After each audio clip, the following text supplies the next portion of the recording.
Are you stuck between a rock and a hard place?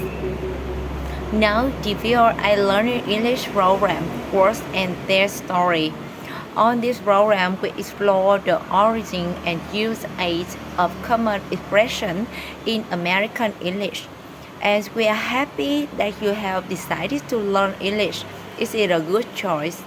There is really no downside in learning a new language, especially a useful one, but not all choices are as harmless. Some decisions have no good choice. Today we will talk about those. English has many words and expressions that describe those times when you must make a choice, but all of your options are terrible. For starter, for starter, you can say you are between a rock and a hard place. This is when you must decide between two things that are equally unpleasant.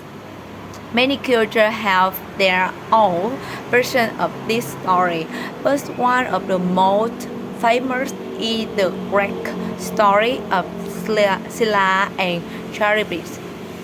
The online resource Encyclopedia Britannica explains that in Greek mythology, Scylla and Charybdis were two immortal monsters.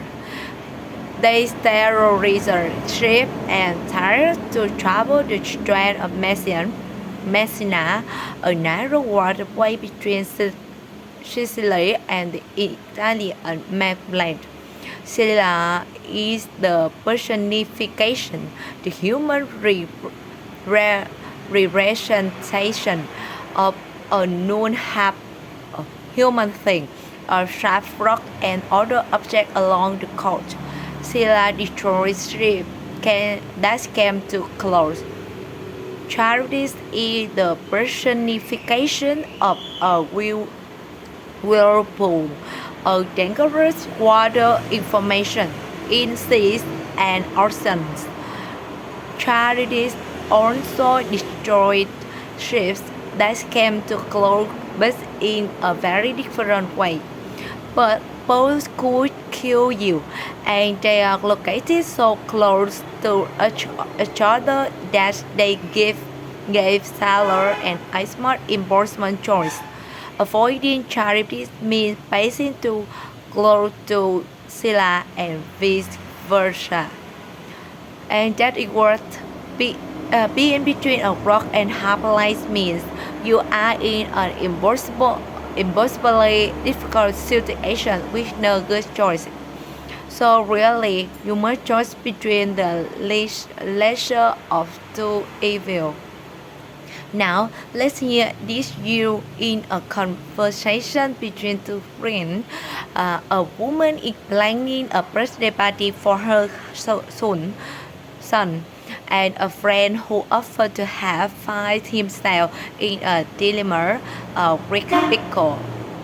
You know a different situation he said or hard decides to make.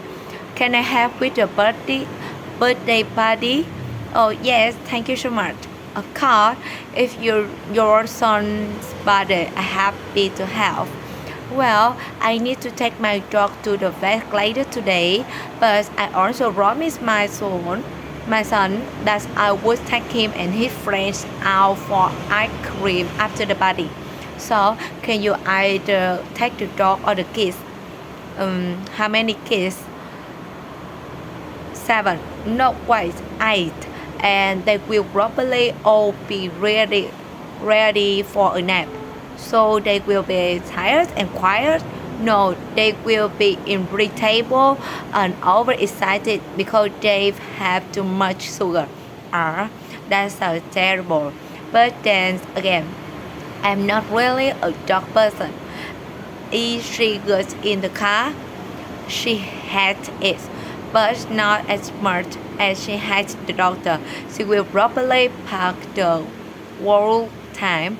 Okay, so I can either take an unhappy parking dog to the vet, or I can take a careful of overly excited 6 years old out for messy ice cream.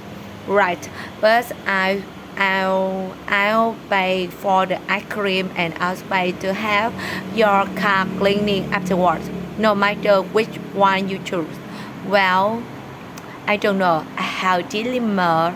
I am still weighing my options. They are both so bad. I didn't mean to put you between a rock and hard place, but you did offer. Now you may have also heard the expression, damned if you do, damned if you don't. This may show the same P in between a rock and a hard place, but we use it a little differently. If you are damned if you do, damned if you don't, it means that no matter what you do, someone is going to be angry or upset with you.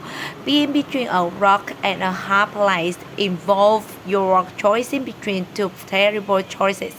Now, whenever you have to choose between these expressions, you will know which one to use, and luckily choosing between them will not put you between a rock and a hard place.